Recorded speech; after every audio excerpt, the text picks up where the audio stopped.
Gusto ko siyang takbuhin kasi parang na-boring ako kapag nilalakad lang ako. Tapos meron pa naman ako energy. Kaya mas maganda talaga tatakbo. Whew! Pagod na ako. Hello guys. Sana naman hindi halata pero jet lag pa rin talaga ako. Medyo pagod.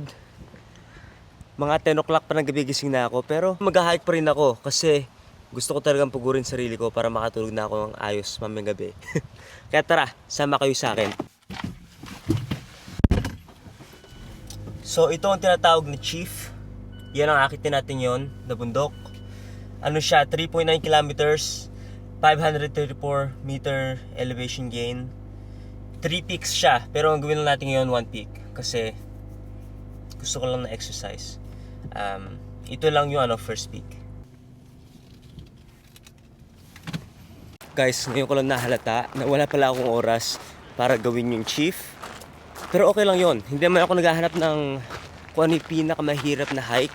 Basta kailangan ko lang talagang pagurin sarili ko para mamayang gabi makatulog ko na ayos. Para hindi na ako ma-jet lag. Kaya ngayon, ang bago nating trail, ito.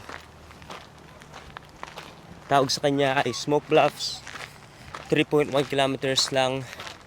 195 meters lang ang kanyang elevation. So pinakamahalaga na bahay na kailangan nyo kapag nag-hiking kayo, tumatakbo, basta kahit anong physical activities na gagawa nyo, ay tubig. Dapat meron kayo tubig. Ang essentials ko para lang sa akin to, hindi nyo na kailangan, ay aking running vest o backpack. Mas gusto to running vest kasi mas secure siya, hindi siya yung umaalog-alog kapag tumatakbo ka. Gusto ko siyang takbuhin kasi parang na-boring ako kapag nilalakad lang ako. Baka ko lang yun. Tapos meron pa naman ako energy. Kaya mas maganda talaga tatakbo. Yan ang laging mga naakit ng tao. Rock climbing. Hingal talaga ako.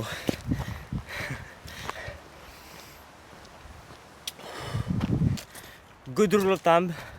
Kapag nag-hiking ka o kapag tumatakbo, kapag hindi ka makapagsalita ng ayos, ibig sabihin ang pace mo medyo mabilis. Kaya kailangan talaga baga ng konti. Para ako ngayon, medyo naghihingal na ako. Kaya kailangan ko talagang bagalan yung paghinga ko. Tapos ma-relax lang.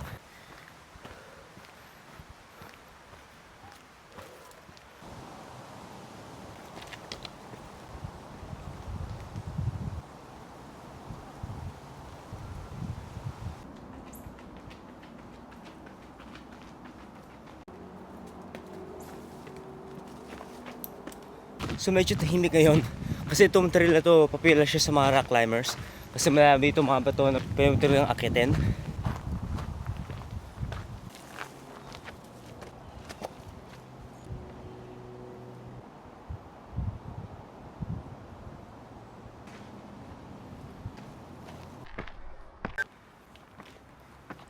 Guys, itong pinaka nakakasurang parte ng mga hikes dito sa Canada. Hagdan. Yan pa. Madami pa yan. Yun tinakbo ko na. Para talaga yung walang katapusan guys. Nakakapagod. Pero yun naman talagang hinahanap ko eh. Gusto ko talagang mapagod para mamaya masarap ang tulog natin.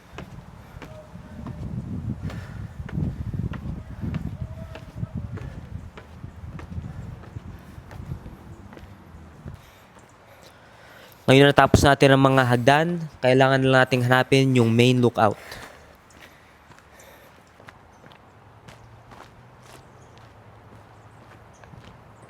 Malapit na tayo sa main viewpoint.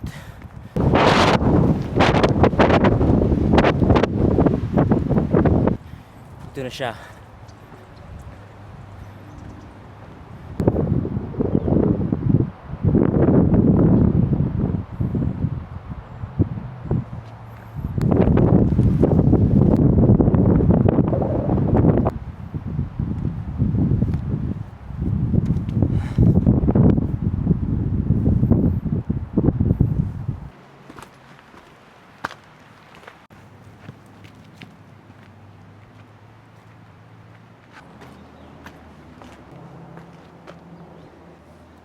Guys, parang gusto ko siyang akitin. Na-tempted talaga ako. Wala akong climbing shoes ngayon pero subukan ko lang. Tingnan natin. Tingnan ko lang kung gaano kalayo kaya akong gawin. Siguro hanggang dyan lang. Siguro hanggang dito lang kaya ko. We shall see. Yun.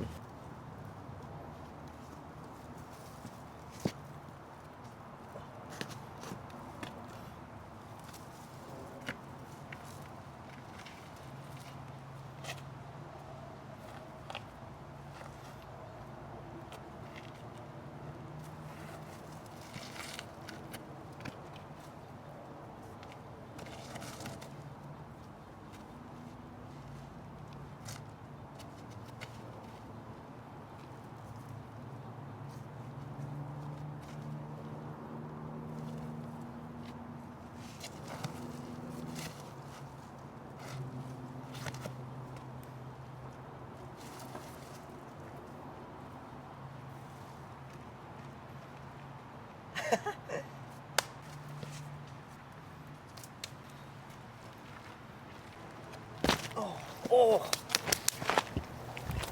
Hi, very good. Huh?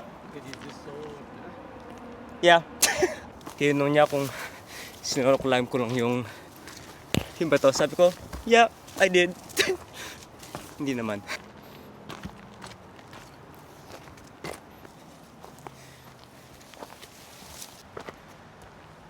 Guys, nawala na ako. So, dito tayo sa main trail. Hindi ko na ginawa yung loop. Ang goal ko lang naman ngayon kasi yung makita yung yung main lookout. Tapos yun yung pinakamataas na point. Isa sa pinakamasarap na pakiramdam pagkatapos mo mag-hike, tatalon ka sa napakalamig na lawa.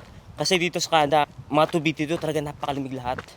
Kaya pagkatapos mo mag-hike, mga 2 minutes, 3 minutes doon para sa recovery ng muscles mo. Sarap pakiramdam. Summer pa naman ngayon dito. Kaso lang medyo makulimlim. 18 degrees, 20 degrees, mga ganon. Medyo malamig pa rin. Gusto ko talaga mainit. Nung umuwi ako sa Pinas, tataka sila bakit napakaitim ko daw. Galing ako Canada. Sabi ko, lagi ako nagbubundok. Tsaka Pilipino naman ako eh. Kaya natural talaga na maitim ako.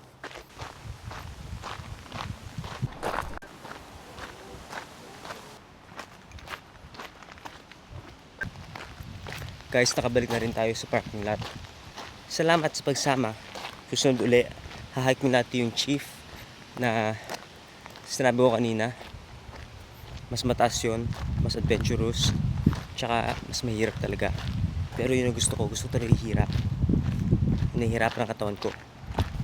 Para pagkatapos, kakain na lang madami. Nakauwi rin. Nakapaligo, nakakain, nakapag-stretch na. Suggest ko lang sa inyo, kapag pagkatapos ng every hike, dapat talaga i-stretch para hindi naman sumakit ang katawan mo bukas. Maraming salamat sa pagsasama nyo hanggang dulo ng video. Ngayon ko lang na-realize na ito pala pinakauna kong long form video dito sa YouTube. Sana naman ito yung one of many na magawa ko. Kaya salamat sa pagsusuporta, salamat sa pagnunood. Susunod ulit tayo magkita. Bye.